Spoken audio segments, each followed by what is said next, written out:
Okay, religious continuity and change in a universal church. Just what you wanted to talk about. So, from Bentley and Ziegler, our two lovable textbook authors, Roman Catholic Christianity guided European thought on religious, moral, and ethical matters. Representatives of the Roman Church administers the rituals associated with birth, marriage, and death. So the sacraments in Catholic churches.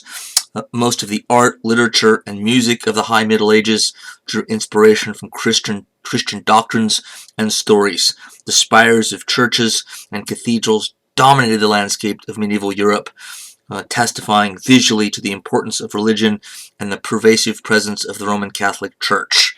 And that's both for good and bad, and might depend on how you see sort of the Roman Catholic Church or Christianity or religion, organized religion in general.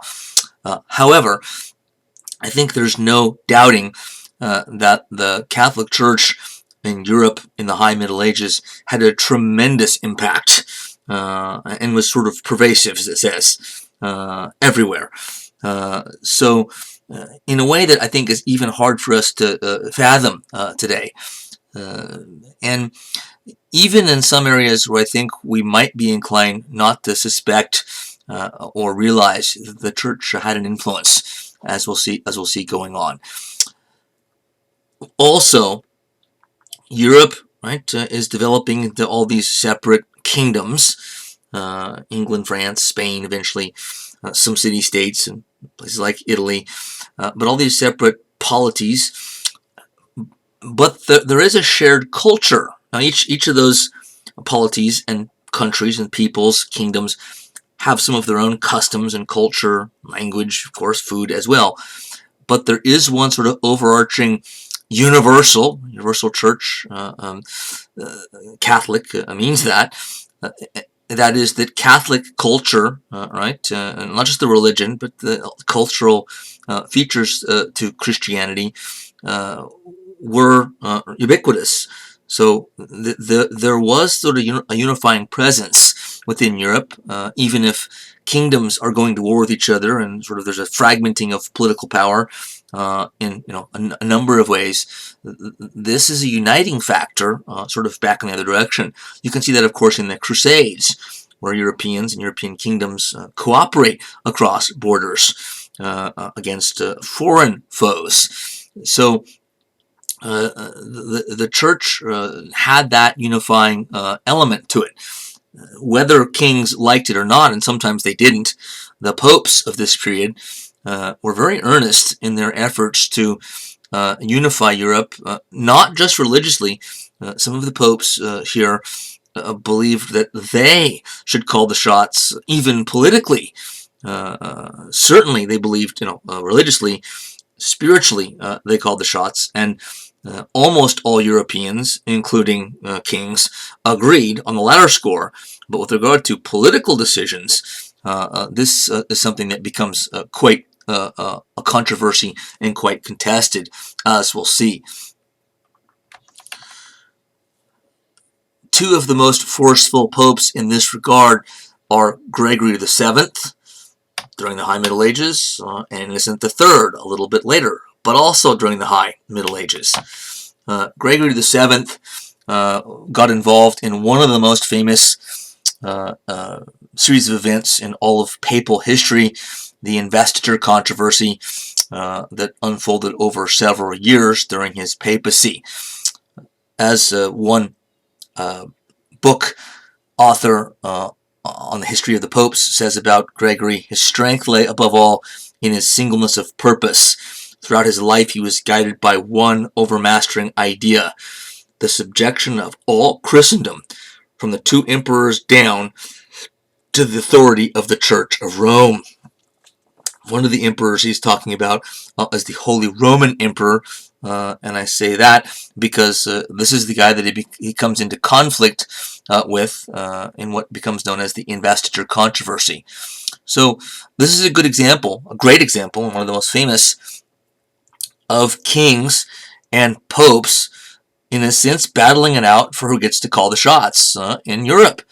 And the immediate issue in this case and other similar ones that come up, during this time and beyond, is the appointment of bishops, or the appointment of people to high positions in the church, bishop in this case. And in some places, kings and even dukes had taken it into their own hands because they could. Oftentimes, they had armies and they're far away from Rome, from the watchful eye of the Pope, and so they start appointing bishops themselves. And this became an understandable controversy because the church had been used to doing it, and it makes sense, of course, for a pope to think, well, I'm the head of the Catholic Church. I get to decide who the bishops are, even if they are in France or England or Germany or Poland, wherever they might be. I get to do that. And Gregory puts his foot down here. Keep the word foot in mind, by the way, and says, no. Henry IV, who was the Holy Roman Emperor, basically meaning he was the Emperor of Germany, parts of northern Italy as well, he had appointed a bishop, and Gregory said, no, sorry, that guy's not bishop because I didn't appoint him. And this really becomes a standoff and a knockdown, drag-out brawl between these two heavyweights. Gregory VII, a very forceful, ambitious, dominant pope, and Henry IV, a powerful emperor, the Holy Roman Emperor. So what happens here? It goes back and forth. The Holy Roman Emperor, Henry IV, at one point called for the Pope, demanded that he step down as Pope. The Pope, in turn, excommunicated Henry IV from the Church, which set off a civil war in Germany. The dukes in Germany, major nobility, under the thumb previously of Henry IV, saw a chance to get out from under his thumb, and so basically sided with the Pope, since if the Pope and the Catholic Church excommunicates you at a time when everyone's a Catholic and everyone is a believer in God and heaven and hell and the authority of the Church, if you get excommunicated from that church, you are persona non grata. Your people are likely not to trust you or feel that they have to abide by your edicts, and you're certainly vulnerable to the regional duke in your area that comes along and says, hey, you're not supposed to listen to that guy any longer. He was excommunicated. That makes him an illegitimate leader and king or emperor, so you should follow me, your local duke, and rise up against your emperor. And so a civil war breaks out based on those grounds, which then forces Henry IV to have to try to mend fences. And the Pope was on his way from Rome across the Alps in the winter to Germany to help kind of further stir the pot against Henry IV. He saw his opportunity to win this contest and reestablish or firmly establish the Pope's right to appoint people to ecclesiastical positions. And Henry IV, and he didn't want to do this, traveled at great haste, not by himself, of course, with an entourage, to cut the Pope off and get to him before he got to Germany and beg for forgiveness to be allowed back into the church. And he found the Pope at a place in northern Italy in the Alps called Canossa. It was winter, so it was snowing there. And the Pope agreed to see him, but only after making Gregory wait outside in the snow, pacing in the snow for a number of days. He had to sort of do that. This, of course, was a show of power. You're coming to me to beg me for forgiveness? We're going to have to wait. I'm busy. You're going to have to wait outside in the cold. This is all true, by the way. So when he finally gets an audience with the Pope, he has to bend down on his knee and kiss the Pope's foot. Remember I said, remember foot? Which wasn't an uncommon thing for kings, emperors, popes to make you do. It was a common way of showing deference to someone that was above you socially. But Henry IV, of course, didn't think he was subordinate to the Pope at all. So why is he doing this? I told you he hated doing it. He realized the only way for me to forestall, stop the civil war happening in Germany, which is threatening my very, emperorship and future, I'm going to have to get back in on the good side of the Pope and have him lift the order of excommunication and get back into, good standing with the church. And the only way I can do that is get the Pope's blessing. He's the one who's going to have to do that. So he had no choice but to kind of kiss up to the Pope here. And at this point, I'm sure Gregory didn't want to let him back in because these guys are now, really basically arch enemies. I'm sure there was a lot of personal animosity here. He didn't want to do, he didn't want to let the guy back in, but his own advisors, made him think better of it, as surely Henry's advisors probably helped talk him into doing what he had to do here, prostrate himself before the Pope. But Gregory's advisors, maybe he saw it on his own, would say, you don't have a choice. The Catholic Church, and especially the Pope, its head, is about forgiveness. If somebody comes and sort of confesses their sins and asks for, asks for a second chance, we're supposed to, grant that to them. It's the way it works. You'll look bad and won't be doing your job if you don't. If someone does their penance, then you have to respond accordingly. And sure enough, when the Pope did allow Henry IV back into the church, Henry IV went right back across the Alps, back to Germany, raised an army, put down the Civil War. It kind of died out partially on its own anyway, because there's no longer, as many people questioning their emperor, since he's back in good standing with the church. No excommunication any longer. But then he marches his army across the Alps back to Rome and sends the Pope fleeing into a castle, Castle San Angelo, where popes often kind of hid out in tough times, and basically forced Gregory VII out.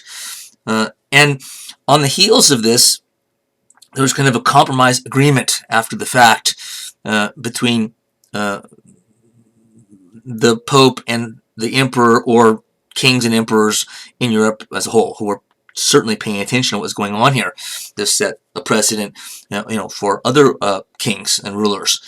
The idea was that in the future, appointments to ecclesiastical positions like bishops, archbishops, etc., would be made by the Pope, but the local ruler could give them huge chunks of land on their own, which didn't really solve the problem, because it puts say somebody gets appointed as bishop to the Munich area in southeast Germany, but then the emperor gives him a huge chunk of land. Well, who's he going to be loyal to? The Pope, who gave him his job, or the emperor, who gave him a huge estate? It's unclear, and so it didn't really solve the problem, but it does show, that popes could command more authority than you might think. So, well, it's just the Pope. What can he do? Well, the popes had lots of tricks up their sleeve, and we'll see here. This Pope not only had tricks up his sleeve, he was better at manipulating them than Gregory VII. Gregory was certainly a forceful, dominant Pope in many ways, but not quite, I think, with the same intellectual ability and shrewdness of this guy, Innocent III, one of the great all-time popes. You didn't know that they have a list of the all-time great popes. I don't know that they do, but he's probably in the top 5, if not higher. Famous for convening and presiding over the Fourth Lateran Council in 1204. And this is kind of the high watermark of church, or at least papal, power. So he's basically kind of doing the same thing that Gregory VII had tried before him, a bit more successfully and in somewhat different ways. In a recent book on the history of the popes, just came out last year, the author says about Innocent III, his first biographer described him as strong, stable, magnanimous, and very sharp. But he was also supremely confident, certain that he enjoyed the direct guidance of God. He felt the full majesty of his own office. So this is to say that, like Gregory before him, really, this guy was certain that he had the authority to, do what he thought was right for not just the church but for Europe, and thought he was the guy that should call the shots. So extremely confident in his own ability and confident in the position that he enjoyed, believing that it had the direct right hand of God, behind his being made pope.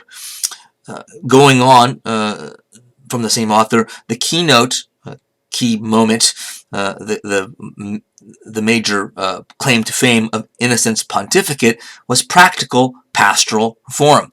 Theology at Paris, when he was a student, theology student at the University of Paris, the university of the day, was dominated not by high speculation, but by practical topics such as the morality of the laity, the celebration of the liturgy, the reform of the Christian life. These were the issues that recur throughout Innocent's own writings, and that characterize his greatest achievement, the work of the Fourth Lateran Council, which tackled an enormous range of issues, all of them practical. The establishment of orthodox teaching, especially on the sacraments. This was the council which defined the doctrine of transubstantiation. Come back to that. New regulations requiring every Christian to go to confession and communion at least once a year.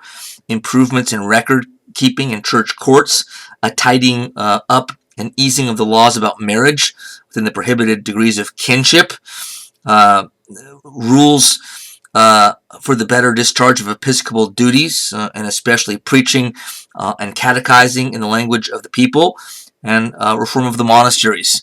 Behind much of this, the distinctive concerns of the Pope himself can be detected, and the Council was the high point of the medieval papacy's involvement with and promotion of the best reforming energies in the Church at large. It also came down hard, the Council, or Fourth Lateran Council, again with the leadership of the Pope, hard on heretical movements, particularly in southern France, and in full support of the Crusades and ongoing Crusades. So from our perspective today, there's plenty to criticize about Innocent III. We look at the Crusades as a real a point of criticism for European history, where Europeans massacred knights, Christian knights massacred Muslims and innocent women and children in Jerusalem and Antioch and other places, which is true, but it's a little more complicated than that. But keep in mind, it is the Middle Ages, so we haven't exactly seen better behavior in any other part of the world from leaders. Maybe you expect more out of popes, that'd be true, but the Pope isn't, engaging in the Crusades. He's supporting them, but cracking down on heresy could be forceful, and sometimes violence was involved or threats of violence. But to his credit, Innocent III also believed that the best way, if you can manage it, to deal with heresy is by kind of talking people out of it, kind of talking them down. If that doesn't work, then you might have to sort of get the brass knuckles out. But heresy was certainly a subject dealt with of a practical nature at the Lateran Council. Now, that certainly shows also that there was no such thing as religious freedom in Europe in the Middle Ages, but there wasn't anywhere in the world, of course, at the time. That's a very modern idea and doesn't come until much, much later. But keep in mind, since religious freedom isn't a thing yet anyway, that heretical movements might just seem like, well, let them believe what they want. Yeah, but that's religious freedom. That's not an idea that was around at the time anyway. It was just seen as a way to bring discord and chaos and potential anarchy. If people are allowed to kind of believe what they want, there's sort of no end to it. At least was the viewpoint at the time. And so it can lead to a great deal of disorder. The church certainly was one. I already mentioned it had universal some universal power that sort of united Europe, and in ways that could be oppressive and repressive, as we see with the crackdown on heresy, but in ways that also could be seen as within the realm of sort of keeping the peace, sometimes by harsh methods, but like the police sometimes use harsh methods, not always justified. We've seen plenty of cases in our own time where it's not justified, excessive use of force, but sometimes justified, or regrettably justified, to maintain law and order. So Innocent III, was walking sort of a tightrope here, at least by our standards today. But things like improving record keeping help make the church over time more accountable. His concern about marriage, discharge of episcopal duties, shows his attention to detail and understanding that the church, if it's going to continue to wield a power and sort of authority in ways that he believed was necessary to keep Europeans individually and collectively, on the right path and not sin to the point of having civilization to collapse, need to be involved in everyday life, like marriage, and do so in ways that were responsible and what he believed to be healthy. His definition of healthy. So transubstantiation was really defined for the first time here, and this also shows that Innocent III was a lawyer, had sort of a lawyerly mind. He didn't, I think, come up with the doctrine himself, but he sort of put the whoever was on the committee that drew this up, he understood its importance at the time. Transubstantiation is the process by which that sounds funny to non-Catholics, even to Catholics, I suppose, today, where the wafer and wine turn into the body and blood of Christ. So it's the process, it's the explanation of the process by how this happens. As to how this happens, that's what transubstantiation means. Now, to most people today, that's who cares, or it doesn't turn into, it's just symbolic. Well, that wasn't believed by many at the time. It was believed to be actually drinking and eating the body and blood of Christ, and so it's an attempt to explain how that's actually happening in some semblance of detail. A rich and creative civilization, as one scholar has said, talking about cultural change in the 12th century, and the 12th century awakening and beyond. Joseph Strayer saying the 12th century was original and energetic. It developed new ideas and was able to give these ideas enduring form. In this respect, it was a worthy rival of the golden ages of Greece and Rome, and its influence on the modern world has been fully as great. For this reason, it is the most important century of the Middle Ages for those who wish to understand Western civilization. We are still influenced in our art and our literature, in our educational system and social relationships by ideas and institutions of the 12th century. Keep in mind, Strayer saying our art and literature. This is in the middle of the 20th century when he wrote this, and so he's talking about Western civilization as our civilization. That would be more, of course, contested today and be seen as a bias. It wasn't so much at the time he wrote that, but he would have to phrase that differently if he was around today, and would. I start with Abbot Suger and Gothic architecture. Abbot wasn't his first name, that was his title. An abbot is the leader of a monastery, like we saw in Italy, right? The rule of Saint Benedict, Benedictine monks, the first group. Suger was a later abbot, head of a monastery or a monastic order, and abbots had a lot of power, especially in France. Suger is one of a number that had the ear of kings.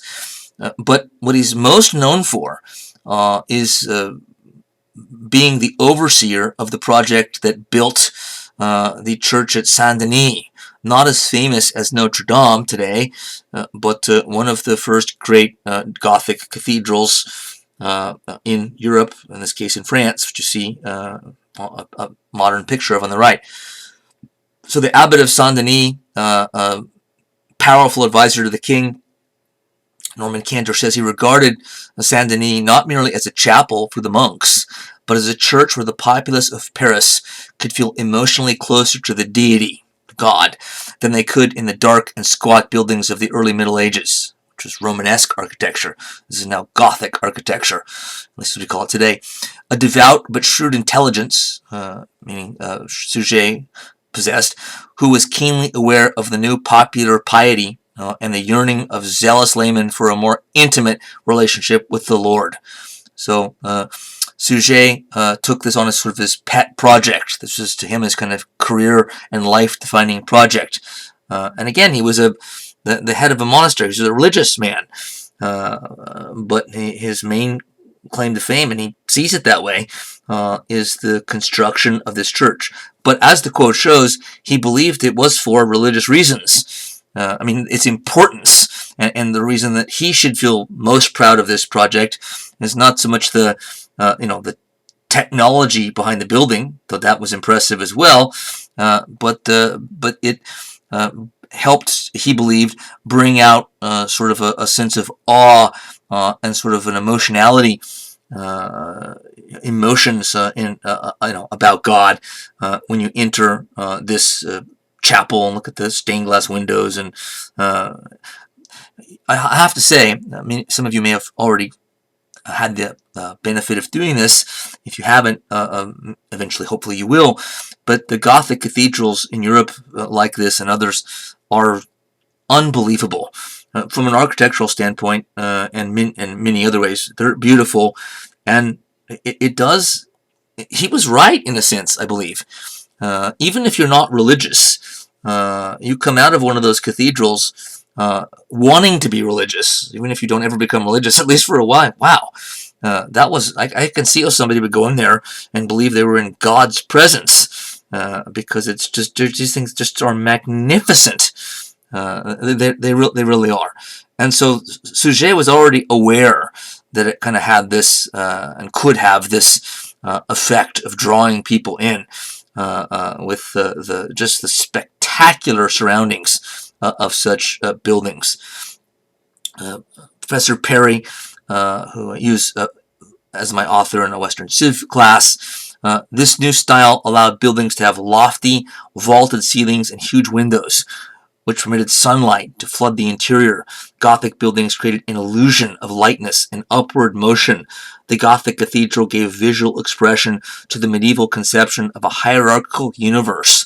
The magnificently designed stained glass windows and complex sculptural decoration of Gothic cathedrals depicted scenes from the Bible and the lives of saints.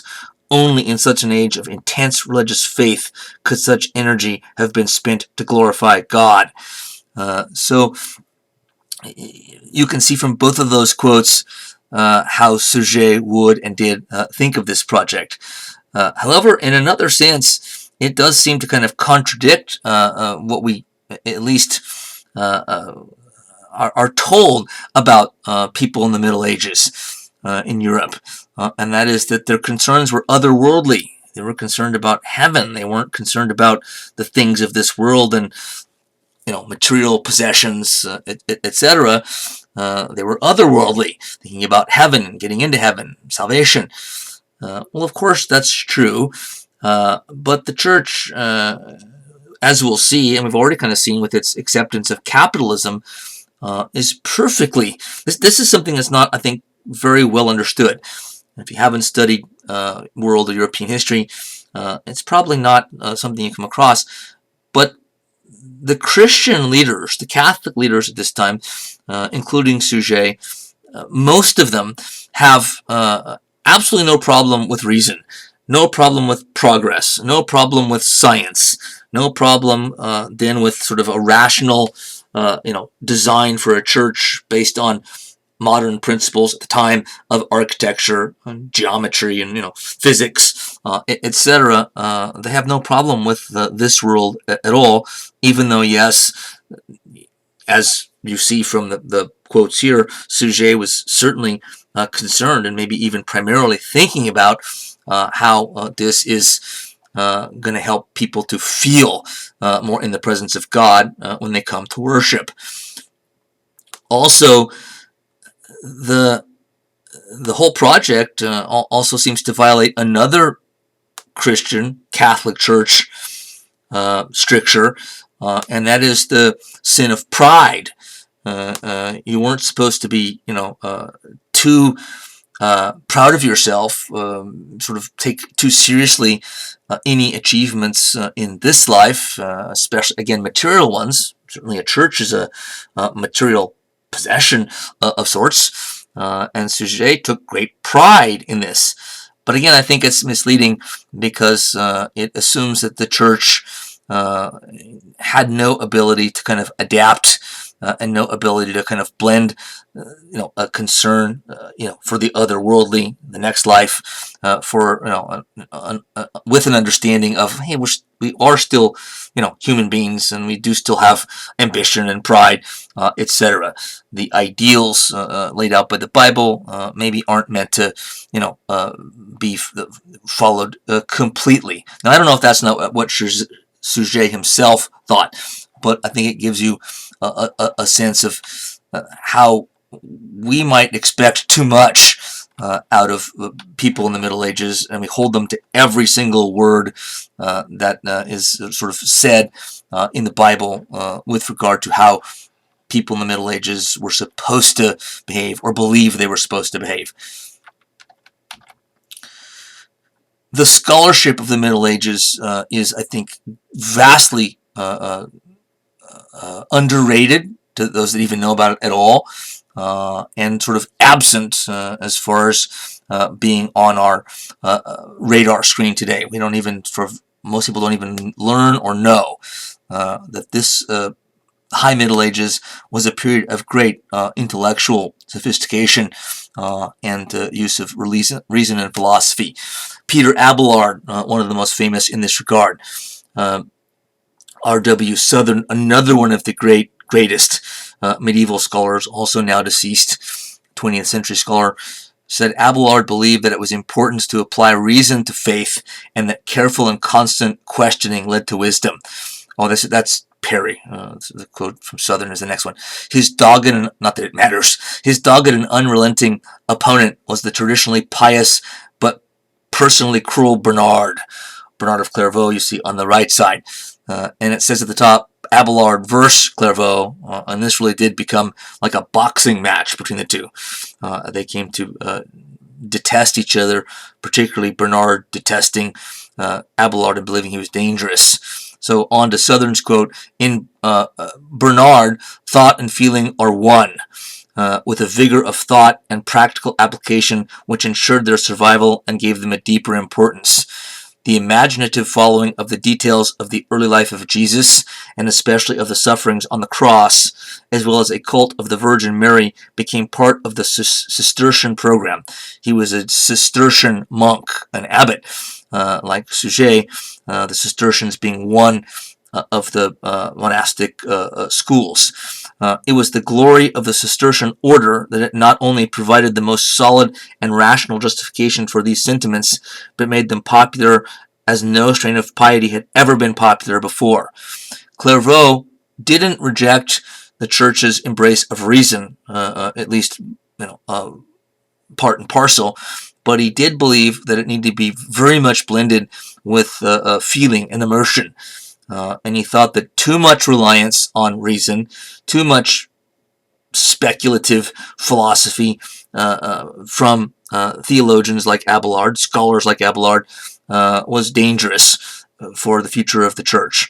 So, in a sense, he was opposing use of reason and philosophy within theology, within sort of church thought, interpretation of the Bible, etc., because he believed it was sort of being leaned on too heavily.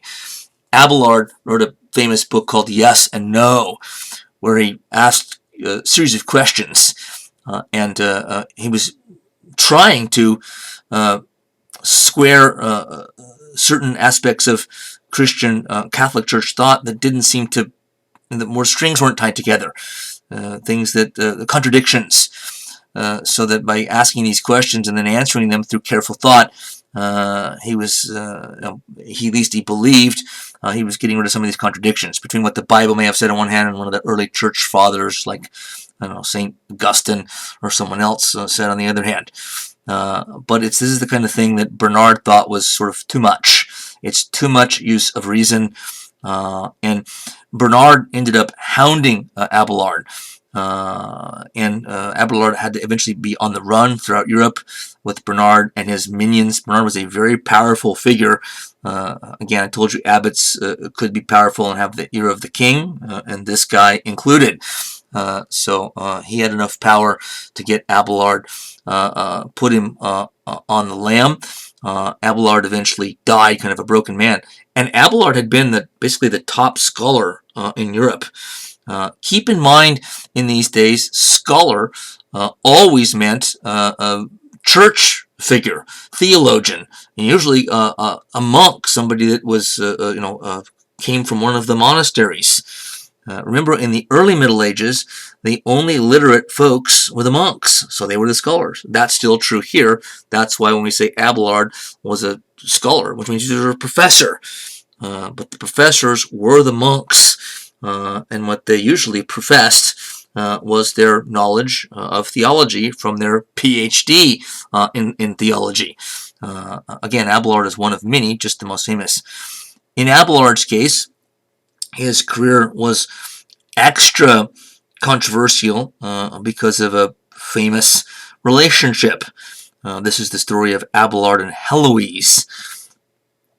Abelard, he wrote about this fairly openly for the time, but Abelard was brought on as a tutor to a teenage girl, 15 years old or something, a daughter of a nobleman. And the nobleman had enough power and money and clout to hire this guy, the leading scholar in Europe, to tutor his daughter one-on-one. Sadly, you know where this is going. They ended up having a romantic relationship.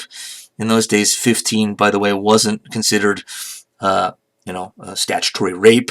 Nonetheless, I think it might have been her uncle, not her father, who was raising her. The uncle, I think it was the uncle, wasn't wild about it when he found out about it, and we know that. Why? Because of how he responded. I don't know how long after he found out that it happened, but on a given day or night, a bunch of thugs broke into Abelard's lodgings and roughed him up. And roughed him up in a pretty conclusive way. How to say this? They removed a part of his body, which I don't want to really get into this. You can probably figure it out. But removing that part of the body certainly solved the problem, and fits into the category of what at least any male would sort of think of as an extreme ouch, all in capital letters. So Abelard didn't have much of a romantic life, if any, after this incident. He did live, but one of the most celebrated, oft-told stories of the Middle Ages, Abelard and Heloise. We now get to the scholastics and the rise of the medieval university. So the university as we know it today, in our own country, in many ways, is a product of the European Middle Ages, basically put into place in the 12th century. And quoting Daniel J. Borston, one of America's great historians of the past, says, in the 13th century, the University of Paris was a lively and often turbulent place. Since texts were scarce and costly to rent, a distinctive technique of interactive teaching developed, with lectures and disputations. Lectures were readings from the prescribed text with commentary by the lecturer and often opportunity for questions. The increasingly important disputations became the distinctive feature of the medieval university. for a formal disputation, the master offered a thesis. Objections would then be raised by the master, by students, or by someone else present. A young teacher would uphold the thesis and answer the question. At the next lecture, the master would resume the subject, restate the thesis, select the arguments against it, and offer his own decision while refuting objections. There were public disputations as well, and anybody could submit a question on any subject. Disputations were especially lively. Now, the preeminent university, and one of the earliest, was Paris. Another early and preeminent one was in Bologna in Italy. The early universities really studied a small number of subjects. You got degrees in either theology, which put you into a career in the priesthood or as a theologian, medicine, or law. Eventually, the liberal arts and sort of humanities come along as well. That comes a little bit later, however. So it's really three subjects that you'd study. So again, these are Catholic Church institutions. There aren't any public universities at the time. The only universities are the ones created and funded by the Catholic Church. So again, we get back to something we might not want to have to face or admit, and that is that the Catholic Church, right, it produced the scholars of Europe, at least at this time, for hundreds of years, and produced them in a formal, institutionalized way through the medieval university, a Catholic Church creation.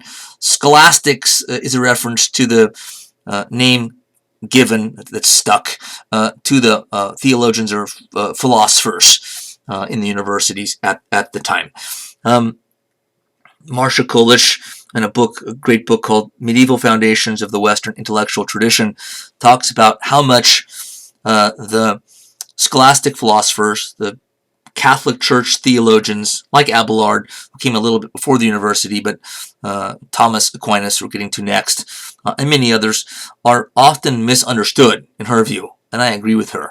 It's commonly believed that they debated totally pointless sort of logical points, sort of spinning their wheels on clever logical arguments, but that had nothing to do with sort of anything in reality of any practical importance. Even the quote that I just read on the left already is arguing against that in a more indirect way, but this argues against it in a more straightforward, direct way.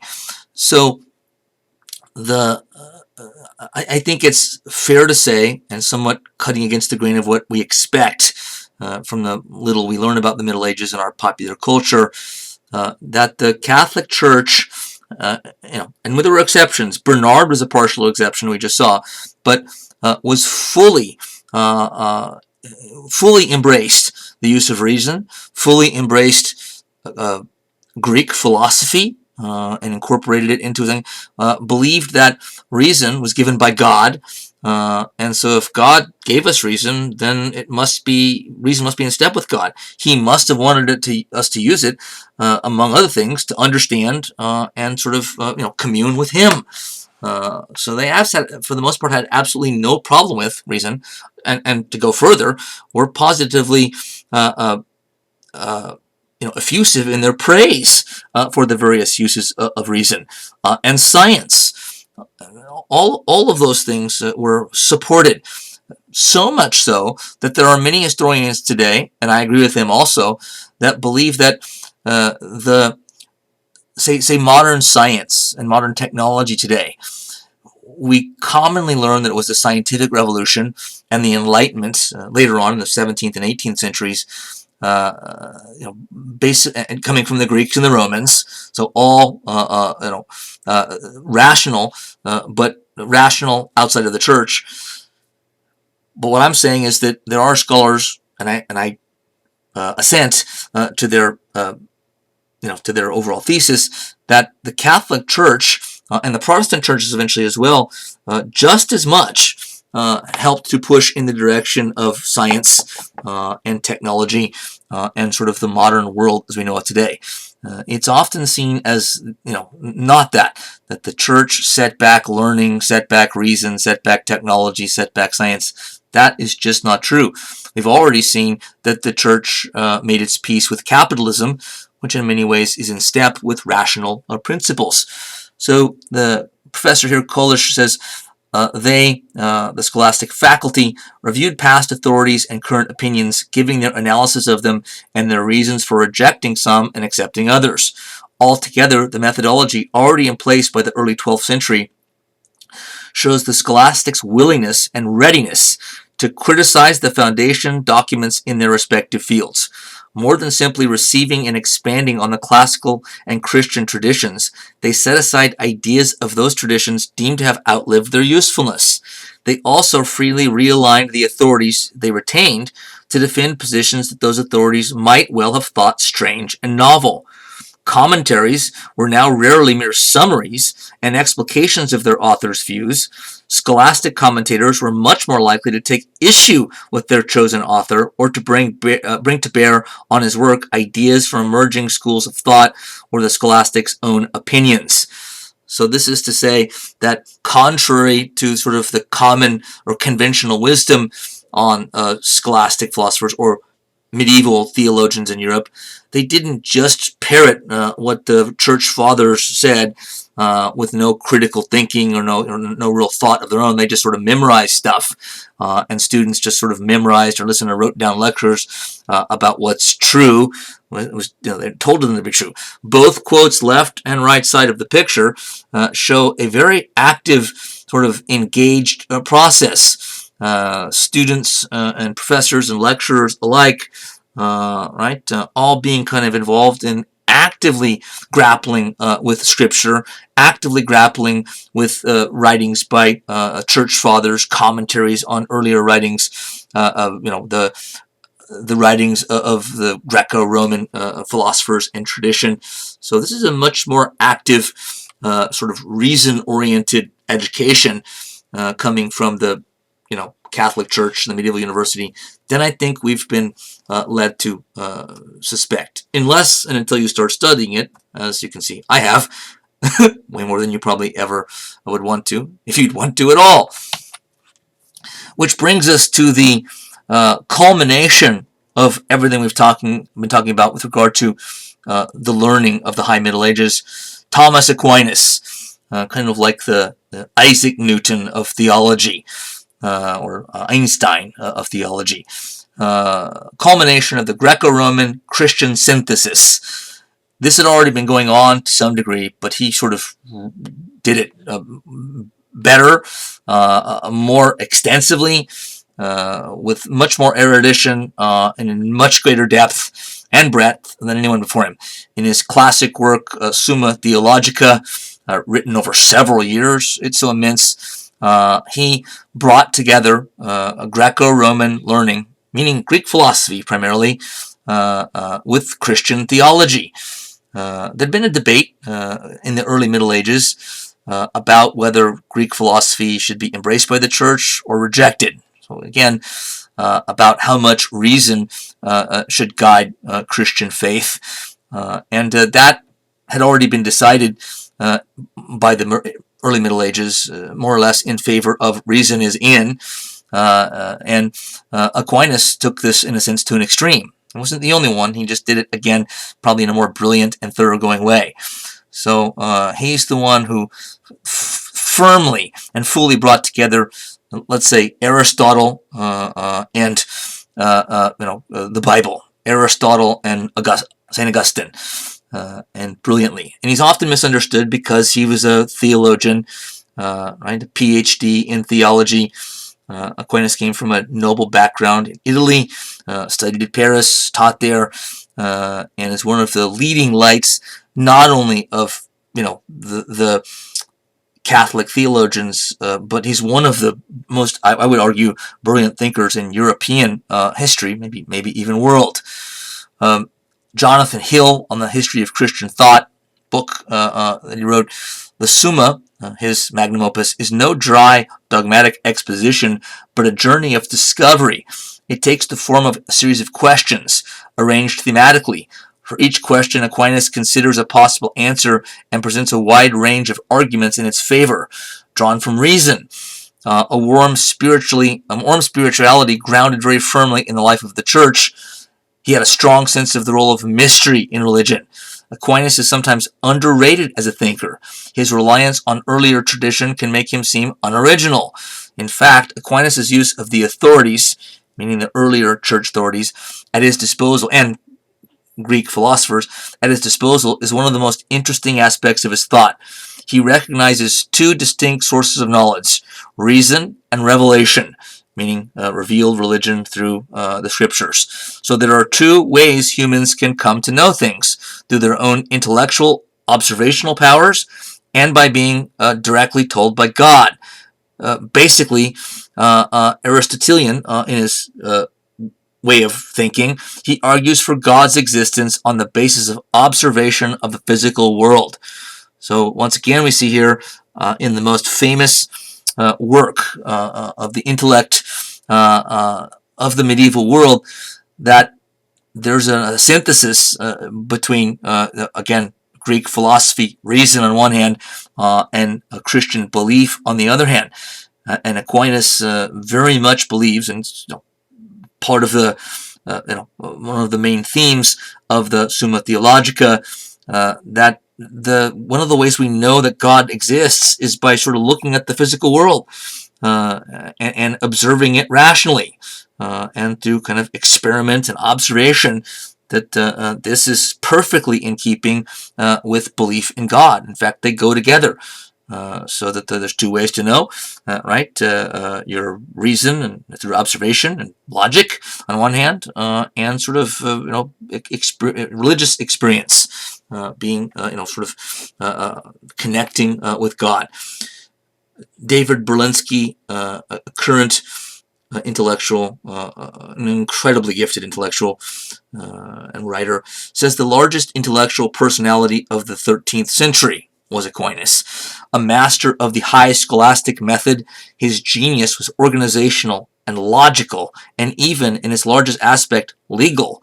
His masterpiece and his monument, the Summa, contains 38 treatises and deals with 612 separate questions, subdivided into 3,120 separate sections.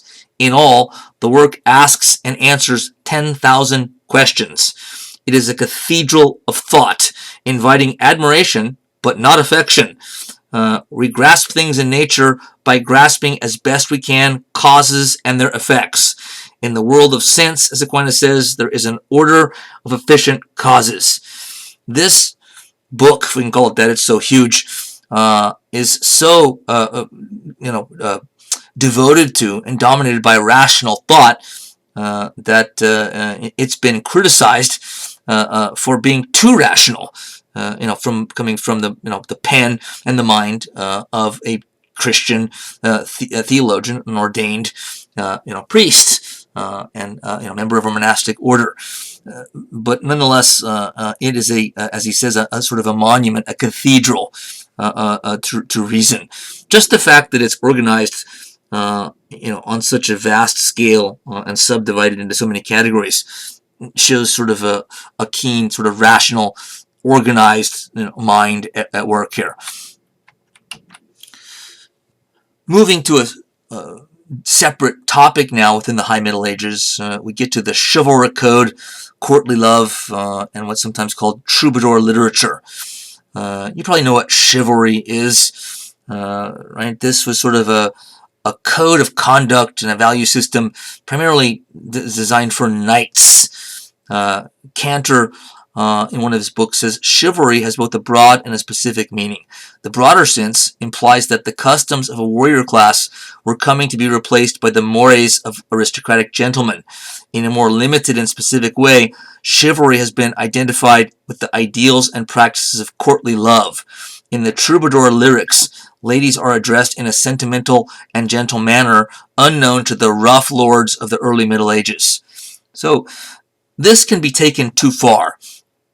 But in a sense, what's happening here is the literature, poetry of the period, and those who write it and those who are uh, connoisseurs of it, like the famous Eleanor of Aquitaine, are writing in such a way that it's designed, and again, I don't want to take this too far, but designed to tame some of the more wild and violent instincts of the knights and nobles of Europe.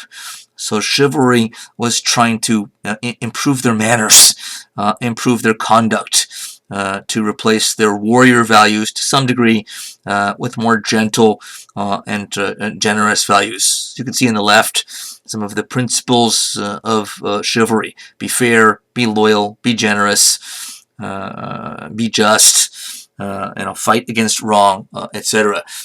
And so how much it actually had this impact is harder to analyze, but it probably had some impact. Again, I wouldn't want to push that too far. It's hard to determine that is the case, but I think there are at least some broad, vague signs of it. Yet onto another feature of the High Middle Ages, and even beyond, the Crusades and European expansion. Bentley and Ziegler devote a decent amount of space to this. The First Crusade, there were 8 official crusades and lots of unofficial ones. Anybody could do a crusade if you had the money and the resources and people willing to follow you. You could go. It became kind of like apparently a fun thing to do, summertime or whenever. But there were 8 official ones, meaning organized by and or supported by the Catholic Church itself. And though there's plenty to criticize, and I won't refrain from it, since the Crusades were bloody and the Christian knights went to another people's land in the Middle East, ended up massacring them in the name of God, none of which looks or sounds good, and in many ways isn't, of course. It's also true that Christians trying to visit Jerusalem and the holy sites part of the problem here, which still exists, is that Jerusalem is a holy city in 3 monotheistic religions: Judaism, Christianity, and Islam. And being in the hands of the Seljuk Turks at first, we've already studied, they weren't always open to Christians coming to visit the holy places and massacred them. So my point is that there were massacres on both sides, which shouldn't surprise us. But here in the West, in the U.S., in Europe, we tend to hold ourselves accountable and criticize ourselves, as we should. But I think it to be totally accurate, we need to understand that the cruelties abounded, from one group to another and back again, and we've seen this, everywhere. But Americans and Europeans tend to love to criticize themselves first and foremost, and even not criticize anybody else. I think the truth is a bit more broad than that.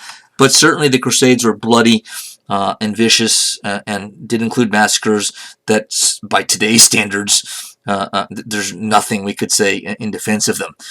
Bentley and Ziegler say the term crusade refers to a holy war. It derives from the word crux, crus, which means cross, the device on which the Roman authorities had executed Jesus.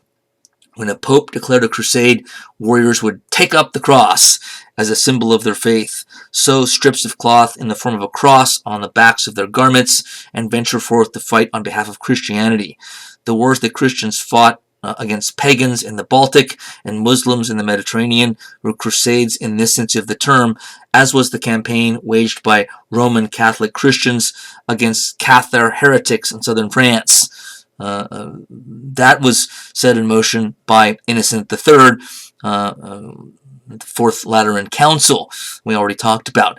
So that was considered actually a crusade itself. But most of them were to the Middle East.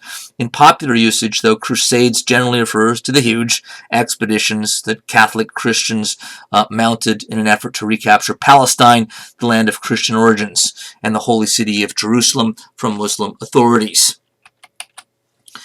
In the First Crusade, the Pope at the time, Urban II, famously made a speech at a church council in Clermont, France, and he preached this the need for Europeans to voluntarily, rise up, organize together, and go and fight to preserve or liberate the holy places in the Middle East, Christian holy places, from what he considered to be the enemy Muslim forces who were actually keeping Christians from such sites. So not that excuses the violence.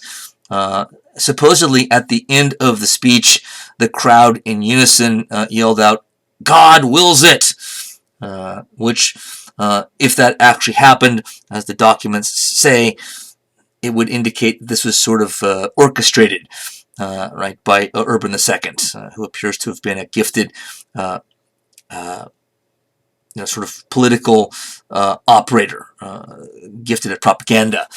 So, because crowds don't usually just break out chanting, spontaneously the exact same words,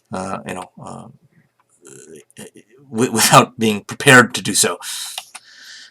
Skipping to the Third Crusade, I'm just dealing with the two most famous ones. The first one, by the way, I guess we should say, did succeed in liberating Antioch, Jerusalem, with great violence and massacres, though it almost failed on a number of occasions. A great deal of suffering undertaken by the dukes and lords and their armies that followed them in the tens of thousands, besieging these cities along the way, massacring inhabitants once they got inside the cities, and they established a long-term presence there. 4 Crusader states were carved out, meaning countries that lasted for different lengths of time. One of them lasted, well over 100 plus years. Some of them fell back in the hands of the indigenous peoples, Muslims, and Muslim forces, more quickly than that. But the Europeans didn't just temporarily, or didn't plan to just temporarily liberate the Holy Land. They planned to stay. And so the First Crusade could be seen to be a success from the European perspective, in that it did bring Europeans back to control of the Holy Land and holy sites. That was the only official crusade that can be seen successful in any way. Most of them turned out more like this, the famous Third Crusade, which was a disaster for the 3 most famous kings that took part in it, or sort of took part in it. One king drowned on the way there, Frederick Barbarossa, a German king.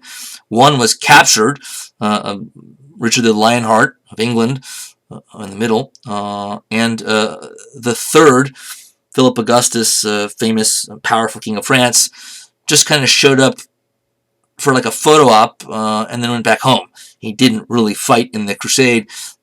It was sort of apparently a political stunt.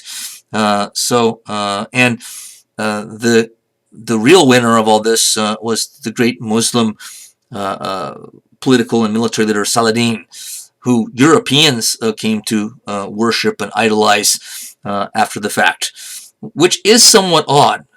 Saladin was certainly a formidable opponent, to be sure, but he has a reputation for being humane to enemies and captives and this and that, but that wasn't always true. Saladin is another example, I think, of Americans and Europeans loving to criticize our own selves and Western civilization, and sort of paint this sort of bad guy, good guy picture, with us being the bad guy and anybody else fighting against us being the good guy.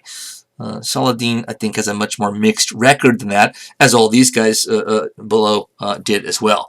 Nonetheless, Saladin did win the day, in fighting in combat against the Europeans and helped to fend off the Third Crusade. So this was a disaster from the European perspective, and all the other crusades after the first were as well.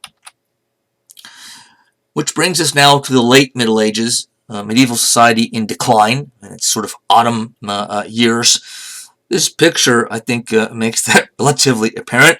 A famous painting of the late Middle Ages. Certainly, this doesn't seem to bespeak a great deal of optimism about European civilization at the time. Indeed, there was little reason to be optimistic if you lived during this period.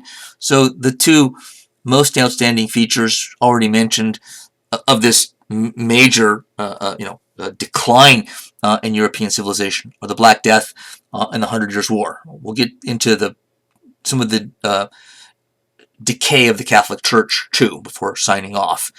So the Black Death, which originated in Asia the year before, got to Europe, Italy first in 1348, and spread far and wide by 1351. So in a 4-year period, killed off about a third of the population of Europe. Some estimates are as high as a half of the population of Europe, and a similar percentage in Asia. So this was a pandemic, as we call it today, and arguably the most destructive one of all time. No one had any idea how and why it happened, and because of that, there were lots of desperate searching for explanations. Jews were scapegoated. They were thought to be poisoning the wells in ways that caused the symptoms and the suffering and death of the Black Death, which was almost certainly, though it was controversial in earlier years, the bubonic plague. Could have been something else as well, but it was certainly the bubonic plague. The symptoms, the painting on the right, include these sort of big pustules that would sort of develop, particularly under the armpits and sort of in the groin area. And not many people survived if they got it, but some people, once in a while, somebody would survive, and you would die a painful, agonizing, and fairly quick death. So this, you can imagine, a third of the population or half of the population gone in 3 or 4 years. I mean, what it would do to families, what it would do to the human psyche, would do the economy, political systems, social systems, culture. I mean, this just turned Europe upside down. Christians sometimes blamed their own society or themselves. Individuals blamed themselves. Kingdoms blamed themselves. Communities blamed themselves, believing that it was God's punishment for sins.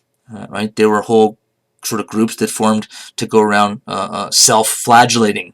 Monks, marching through the streets, hitting themselves with boards rhythmically, chanting, which you thought was just something kind of silly and funny and Monty Python's Holy Grail, but those things actually happened. But they were making a joke out of it. The plague tended to hit rich and poor alike. Nobody knew what really to do about it. There were theories about what caused it, none of them being right, of course. There was a belief that it somehow was sort of caused from bad kind of air, stagnant air. So you want to keep kind of the air out. The tapestry industry became huge and profitable from the plague because nobles that could afford to do so, or middle class on up who could afford it, would put these big tapestries kind of like as drapes in front of their open windows to try to keep the plague out. So as Norman Cantor says in a specific book he wrote on the plague, the Black Death of 1348-49 was the greatest biomedical disaster in European and possibly world history, since it hit other parts of the world as well hard, Asia, where it began. Its significance was immediately perceived by the wise Arab historian Ibn Khaldun, we've seen quoted in our last lecture, writing a few years later. Civilization, he said, both east and west, was visited by a destructive plague which devastated nations and caused populations to vanish. It swallowed up many of the good things of civilization and wiped them out in the entire inhabited world. A contemporary Florentine writer, Lawrence, referred to the exterminating of humanity. The exterminating of humanity.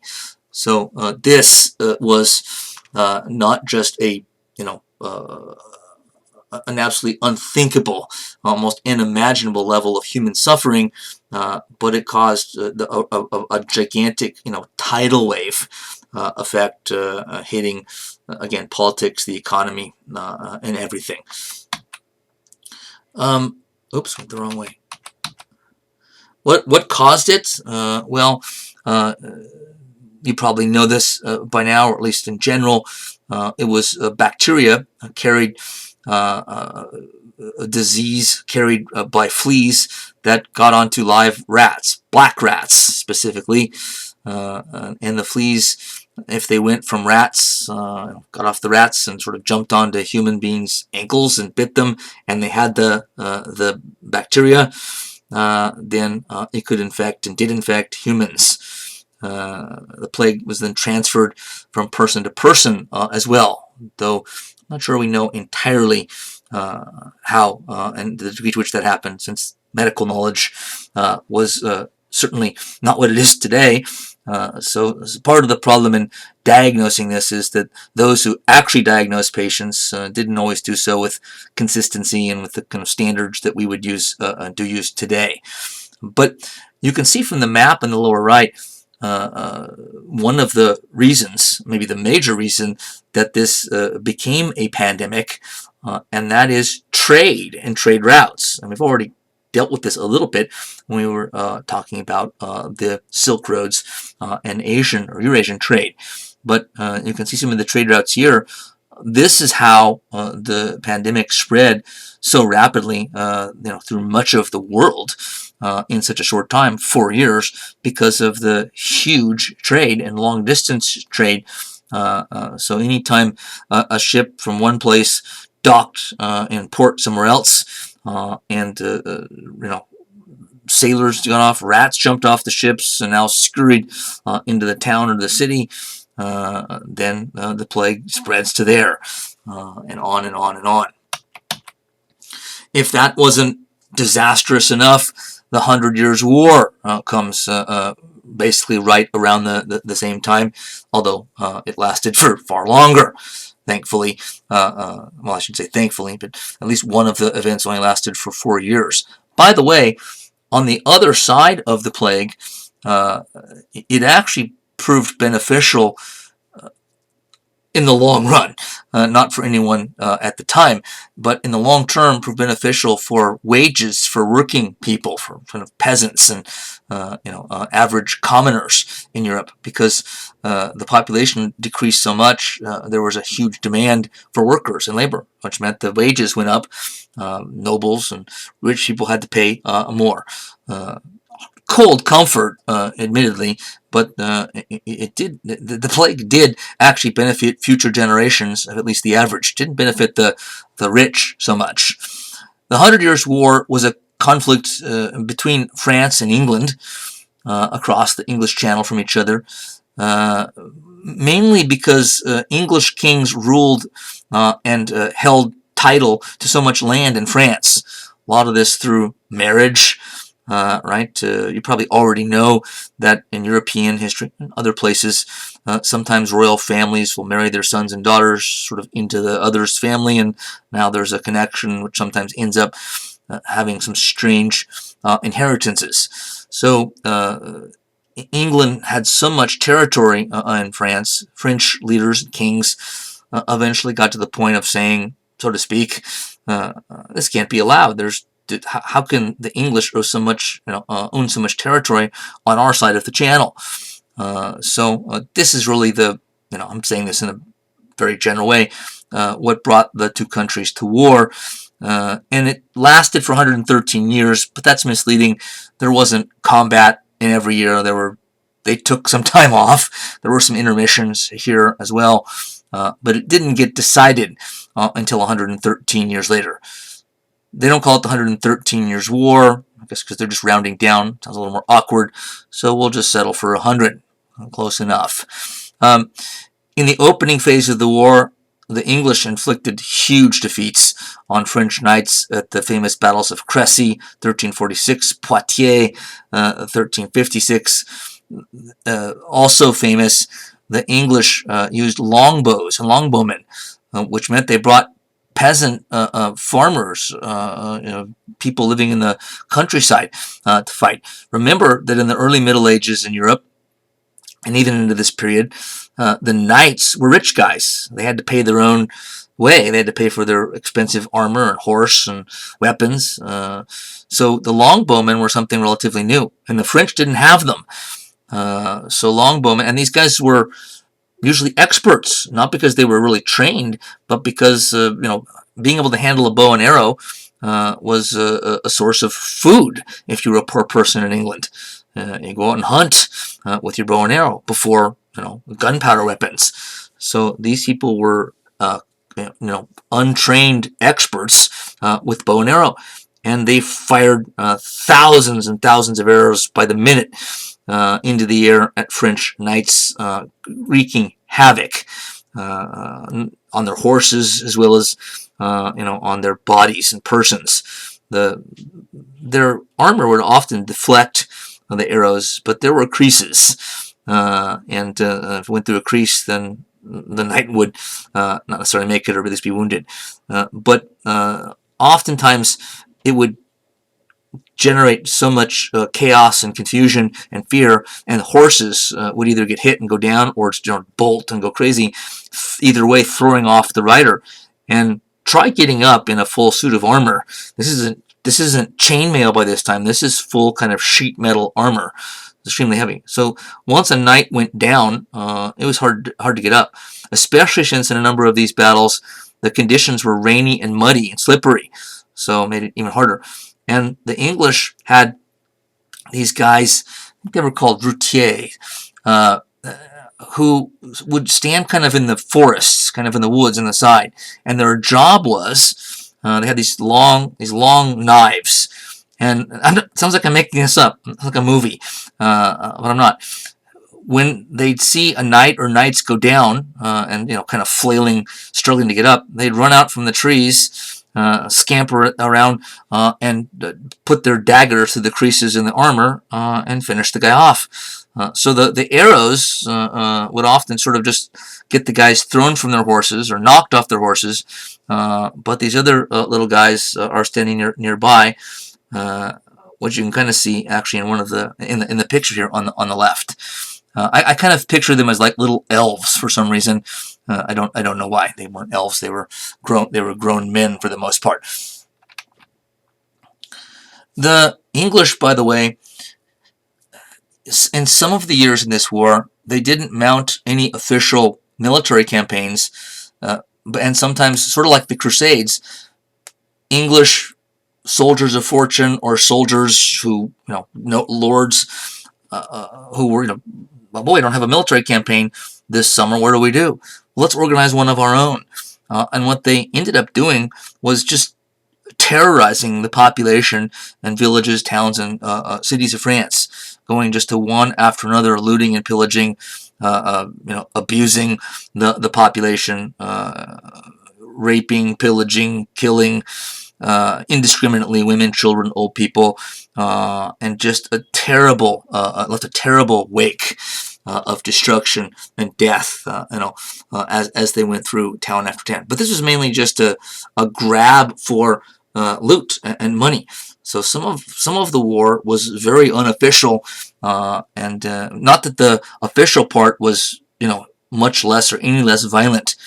One of the things to do if you wanted to make money, even in the official campaigns sponsored by the government and by the by your king, would be to capture, if you could, or if you got lucky enough, to capture a lord from the other side.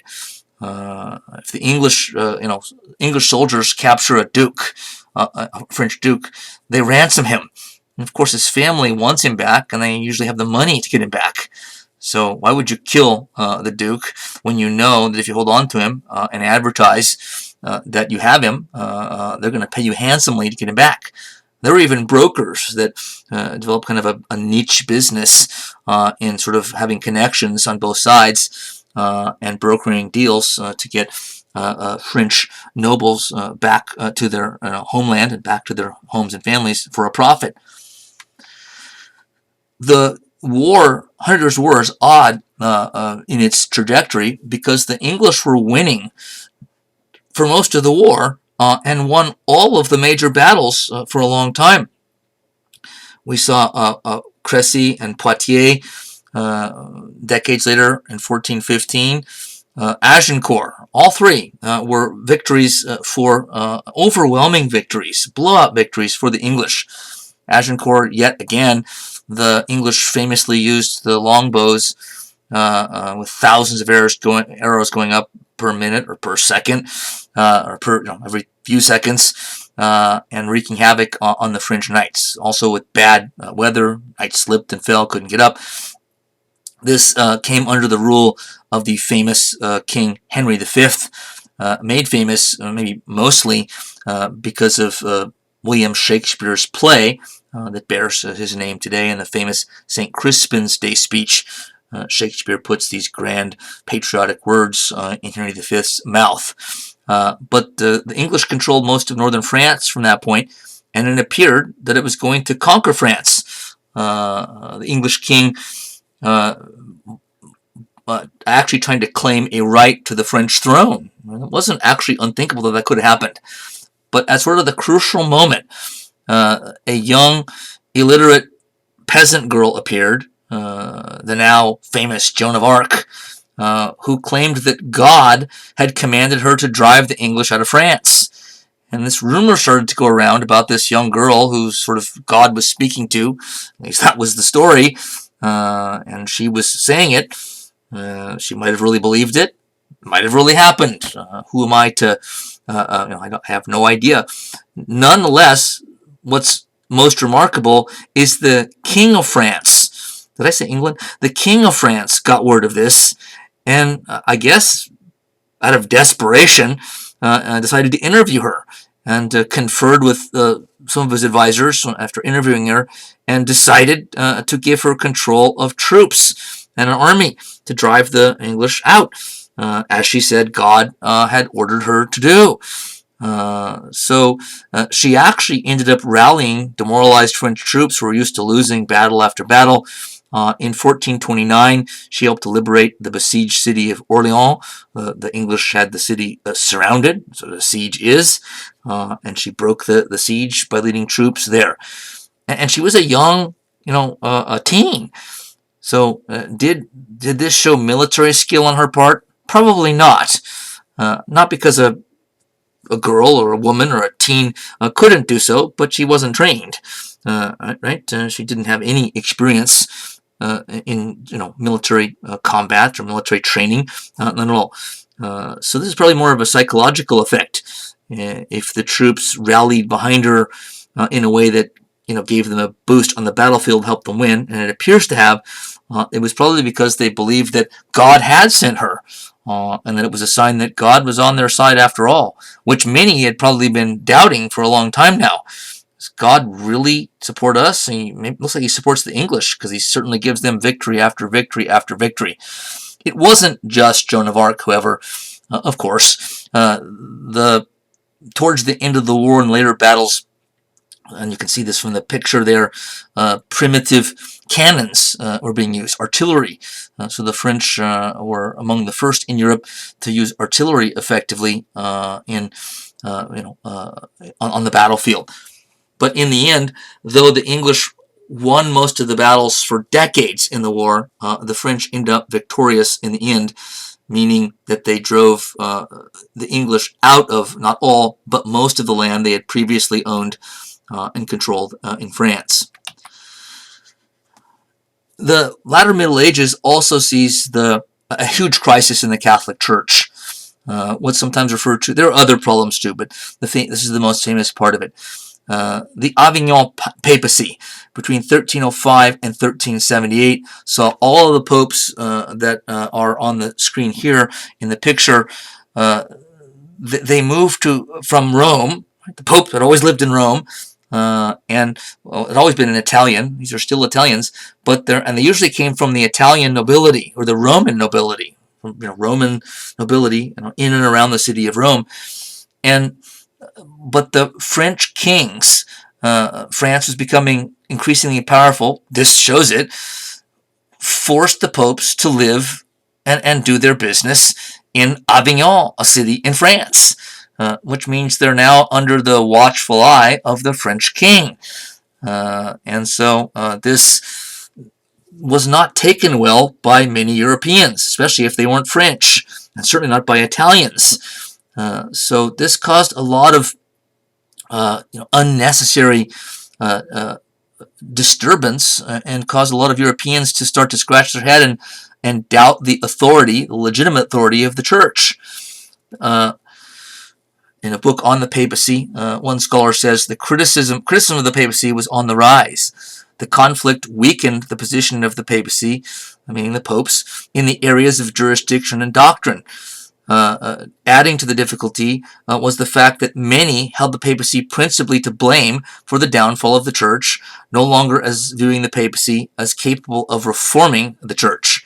So, right, all of the sort of reform efforts and uniting efforts, of popes like Gregory VII and Innocent III, the two we talked about, seem to have been obliterated now, and now things have gone in reverse. So for this, several decades, we see what many Europeans thought as scandalous leadership by the church. Now, in some ways, you could say it's not the church's fault. The French kings were, putting them under pressure, and that's certainly true. But it isn't a good sign, even if the papacy and the Catholic Church isn't under its own control any longer. It's being controlled by one country in Europe when it's supposed to represent, the universal church supposed to represent all of Europe's or the world's Christians. It's still not, it's not reassuring, to put it mildly. Then comes the Great Schism. Right on the tail end of that, there were two popes for a time. One that sort of ruled at Avignon, and another that came from the Roman nobility in Rome. And it divided, of course, Europe religiously. The Great Schism meant that there are two popes. One's claiming to be the legitimate pope, the other one claiming to be legitimate, and Europeans being divided over it. This was driven by politics, not so much by theological or religious philosophical disagreement. So the Romans and English wanted a Roman, someone Roman nobility, which is traditional, and the French wanted a more trustworthy man in power, which means someone that would do their bidding for them. So, how did they settle this? Well, the first attempt, the attempt to do so at first seems ridiculous to us. It ended up working out kind of in the end. But if you have two popes and you want to get back to one pope because it's too divisive, literally and figuratively, what do? Well, you hold a church council and bring the leaders of Catholic bishops and archbishops, cardinals together, and you elect another pope. What? You mean three? No, the one that you elect is going to officially replace the two who are now told they can go home. They've been dismissed. But of course, what that actually meant was that for a time then you actually had three popes, not two. Although, as I said a moment ago, in time, the pope that was selected out of this council, the third one, did actually outlast the other two, who eventually did step down. So it did solve the problem in the end. But it could have sorely backfired, and does seem like a strange way to try to solve the problem of two popes by adding another one. So this also caused Europeans, not all, but many, to sort of raise, an eyebrow if not certainly more than that, about the Catholic Church and its leadership and how reliable it was, how how much it could be trusted, its integrity, etc. And there were other reasons to have suspicions in that direction as well. And as you may already be thinking, and you'd be right, that this also set some of the table for the later Protestant Reformation as well. We're not there at this time yet, but it's about 1 century after the Great Schism ends, the Protestant Reformation breaks out. These events were certainly in mind, and a part of the foundations of the Protestant Reformation.